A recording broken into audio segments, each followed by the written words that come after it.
Hey everybody, it's Nathaniel Avila reporting from Dallas County, and who am I here with today? Hey, it's Hanya. Ah, Woo! super enthusiastic on you. So, how's everything going? It's going pretty good. Going pretty good. Great. So, what are we talking about today? We are talking about the red string of fate. And what is the red string of fate?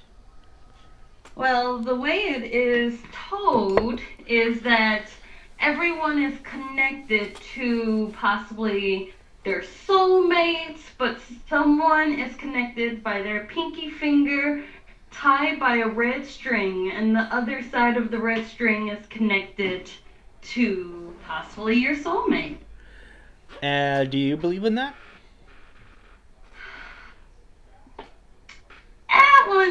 That's a 50-50 question. Okay. So, so the red string of fate is, which is also known as the red thread of marriage. Another variant is an Eastern Asian belief originating from Chinese mythology, and it is often thought as an invisible red cord around the finger of those that are destined to meet one another in a certain situation, as they are their true love. Have you found your true love yet? No. No. Why is that? So we're going to go with story time for Okay. me. Okay, what's going on? So, as many people as I think I've been in love with or not. So, I had this weird thing happen where my pinky finger actually hurt for no apparent reason for like 2 or 3 days. That's a lot of days. And since I know, right? I mean, like, I didn't do anything. Like, it literally just came at me while I'm in the shower. I'm not doing anything but just soaking. So I have no idea what I did with my finger. And I thought about it, and it's like the only thing possible is if we are actually connected by the red string of fate, then possibly the only reason that my finger was, especially my pinky finger, was hurting Mm-hmm. is because that probably means that my soulmate is possibly not on this mortal plane. You think that your soulmate's dead? Yeah, Oh no. Why? What happened? I don't know, but it's one of those like my pinky actually physically hurt for like 2 or 3 days, and then it just gradually went away, and that's the only thing I can think of. If I believed in several different kinds of mythology and things like that, then the only one that would be connected to your pinky would be the red string of fate, which means whoever I was destined to meet, I won't get to meet. How do you think this guy was like? I don't know. What do you think he is? Well, I don't know. I don't even know if it was a he. It could be a she or a they. I I, have no idea. I But guess we'll probably never know. someone who probably would have loved and cherished me and gave me reassurance to all the BS that I think everyone's against me for. Okay. Well, I guess we'll never know. No. Well, at least that's my thoughts on it. Mm-hmm. And that's like the only time my pinky's ever hurt in that like weird way. Mm-hmm. So it's a possibility. Like I said, I'm a 50-50. Like I believe it, but do I believe there's actually just one out there? Eh. Yeah. So yeah, according to Chinese legend, the daily charge of the red thread is believed to be a guy or a person often known as Ye Lao, the old lunar matchmaker god who was in charge of marriages. Now, in the original Chinese myth, it is tied around both partners' ankles, while in Japanese culture, it is bound from the male's thumb to the female's pinky. Although in modern times, common across all these cultures to depict the thread being tied around the fingers, often the pinky. Now, the color red in Chinese culture symbolizes happiness and it also prominently featured during Chinese weddings, such as having both bride and groom wear red throughout their entire procession or at some point during the marriage rituals.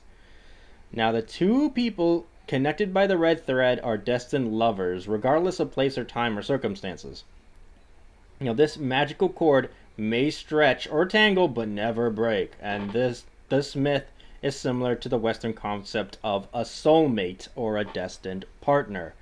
So yeah, that's pretty much the background of the red string of fate. What's your opinion?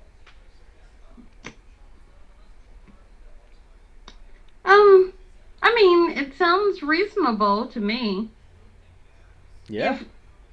If that's supposed if it's supposed to be meant for your guided one, the one that you're supposed to be meant for, I mean, that kind of, I mean, to some people that defeats the purpose of going out and searching for the one when you think you find the one.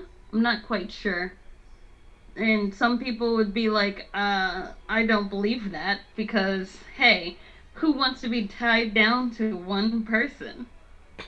Do you want to be tied down to one person? That's still up to debate. I've tried the monogamous way and the polyamorous way. Now I'm just being single. Yeah, I think that's probably the best thing. Would you agree? Yeah, at the moment. Okay. So, one story featuring the red thread of fate involves a young boy who is walking home one night, and the young boy sees an old man who is actually Ye Lao standing beneath the moonlight. The man explains to the boy that he is attached to his destined wife by a red thread. And Ye Lao shows the boy the young girl who was destined to be his wife. Being young and having no interest in having a wife, the young boy picks up a rock and throws it at the girl, running away. Many years later, when the boy has grown into a young man, his parents arrange a wedding for him. On the night of his wedding, his wife waits for him in their bedroom with the traditional veil covering her face. Raising it, the man is delighted to find that his wife is one of the great beauties of his village. However, she wears an adornment on her eyebrow. He asks her why he wears it. She wears it, and she responds that when she was a young girl, a boy threw a rock at her and struck her, leaving a scar on her eyebrow. She self-consciously wears the ornament to cover it up, and the woman is in fact the same young girl connected to the man by the red thread shown to him by Ye Lao back in his childhood, showing that they were connected by the red string of fate. So, that's one story. What do you think about that story? That sounds kind of interesting that regardless of what happens, arranged marriages are a little bit different, but the arranged marriage ends up them being together, which could possibly end in happiness if he can only see past her beauty. Mm-hmm. Yeah, and he threw a rock at her. Pretty cool, right? Yeah, I mean, it is definitely cool. I guess if you're at that point in your life as a kid, bullying the girls that you like, I believe that the Urban Dictionary call it the Helga Pataki syndrome. Why? Because of Hey Arnold? It is. It is because she ridicules him and tries name calling and beats him up, even though we all know she likes him. And in the Urban Dictionary, that is what the name of the syndrome is, the Helga Pataki syndrome. I didn't know that was a syndrome named after her. Yep, because it's literally bullying the person that you like. Should they reboot Hey Arnold? Yes. I think Netflix released a movie. Yes, it is called The Jungle Movie, and we petitioned for that for almost 10 years for them to redo the movie. And you signed the petition. I did. I am one of those. Okay. I am in Hey Arnold groups, and I write Hey Arnold fan fiction. Thank you very much. Oh, you do? I do. Okay, we're getting off topic. Oh, okay. So another version of the same story involves an ambitious young man who talks to Ye Lao and insists on asking him who will he marry.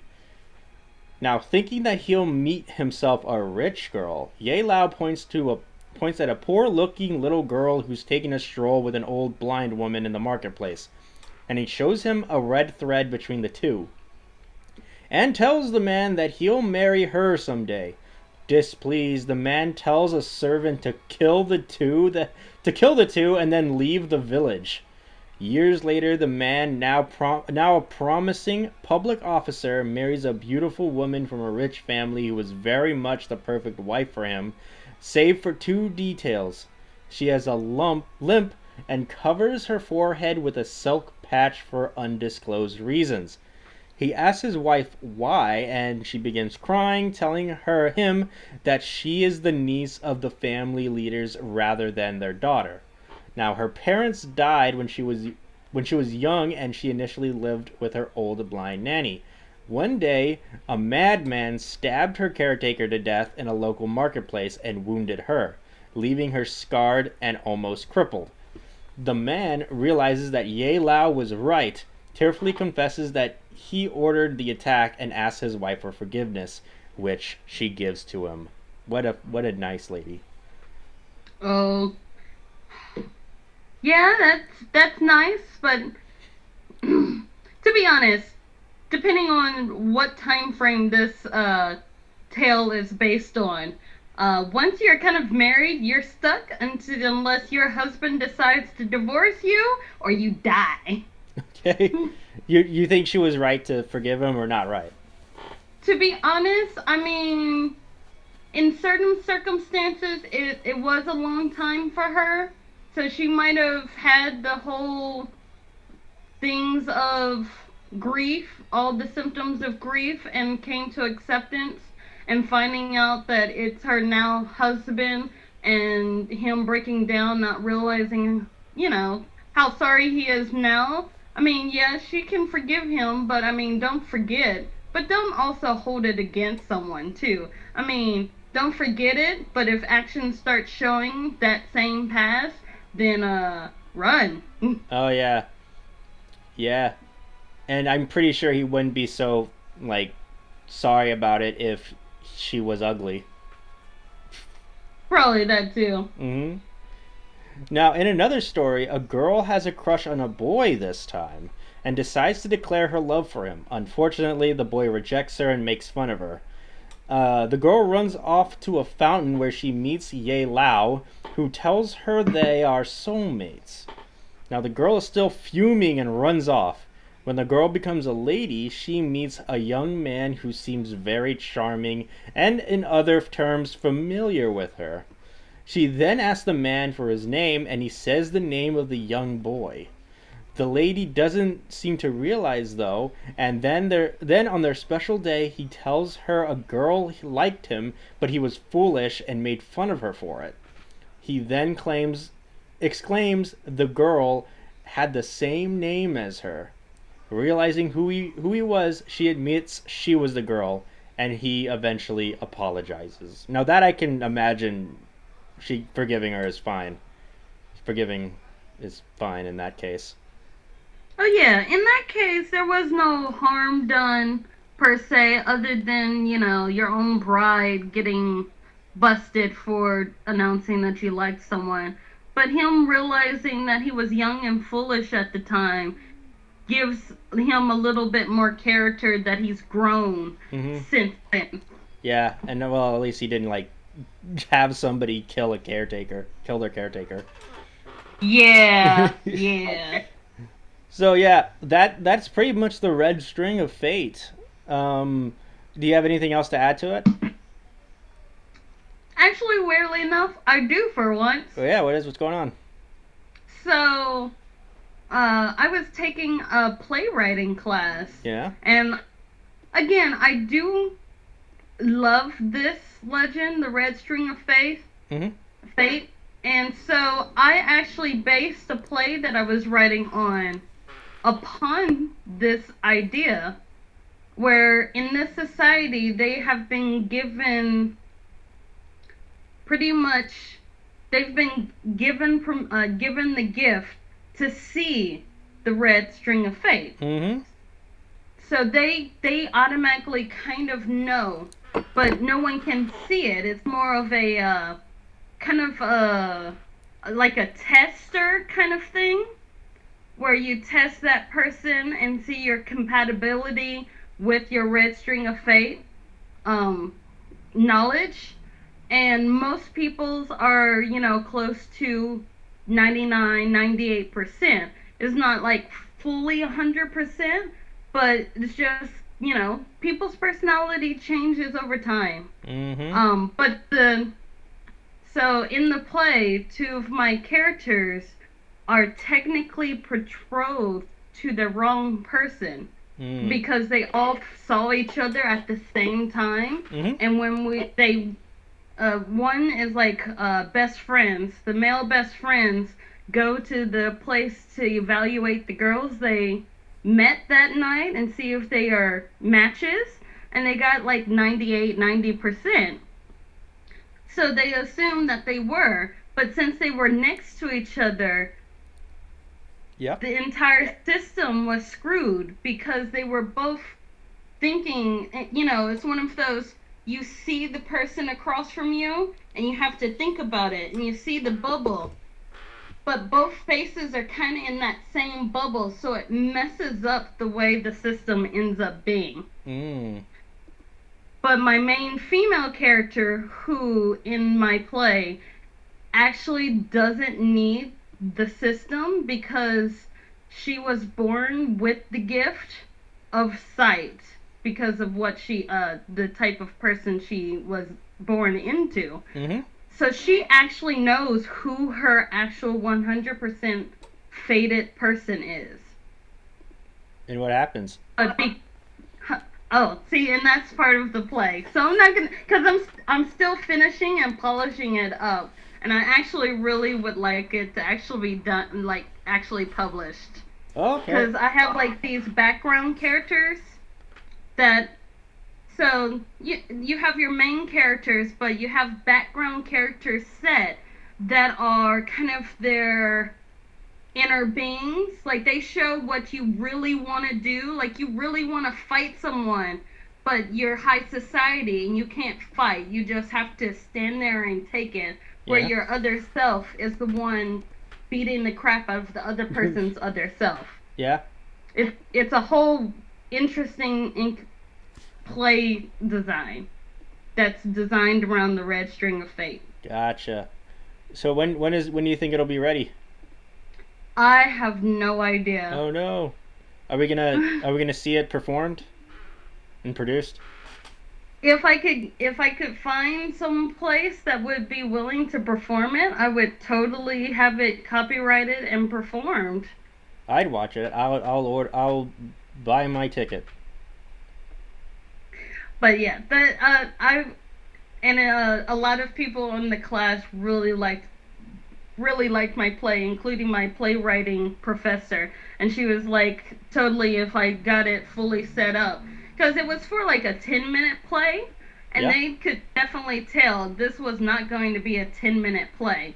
Like, I was still developing it and getting things going, and they're like, I mean, there's so much to say, and you're missing pieces, and we want to know what these middle pieces that you're not putting in the 10-minute play is about, which makes it even more intriguing.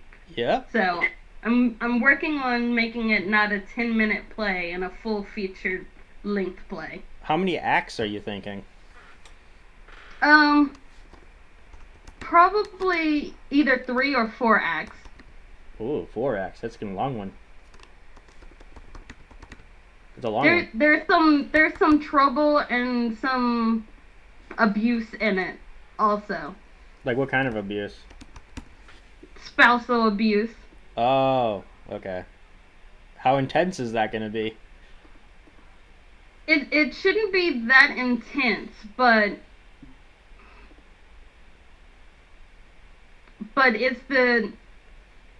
think it's gonna be more rough for the side characters than the actual, like, In this, the side characters and the main characters actually end up doing almost like the side characters kind of fade out. Yeah. Because they're not needed.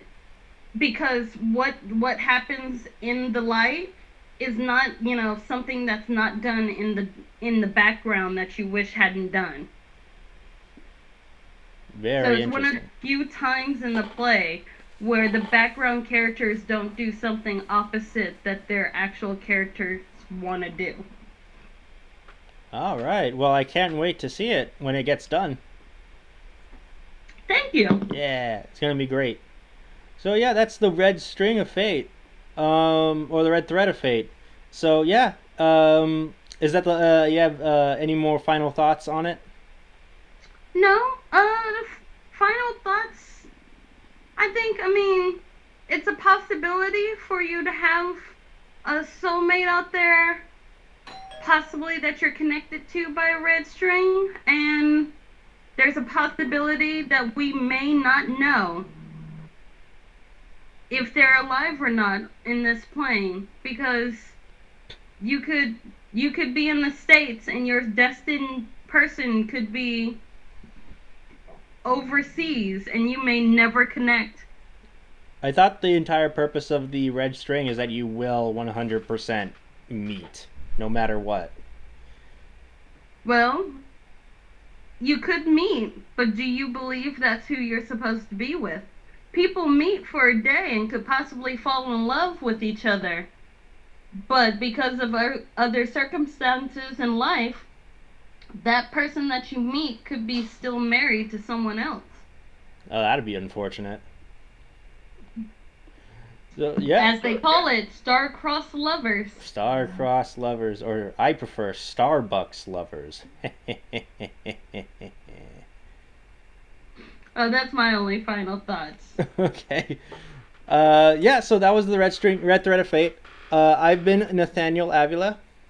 And I'm Hanyu. Yeah, and we'll see you guys next time. Bye. All right, bye. Bye. Thank you for listening to a Vision podcast, home of wacky talkies, The Kingdom, Evil Exists, and many more.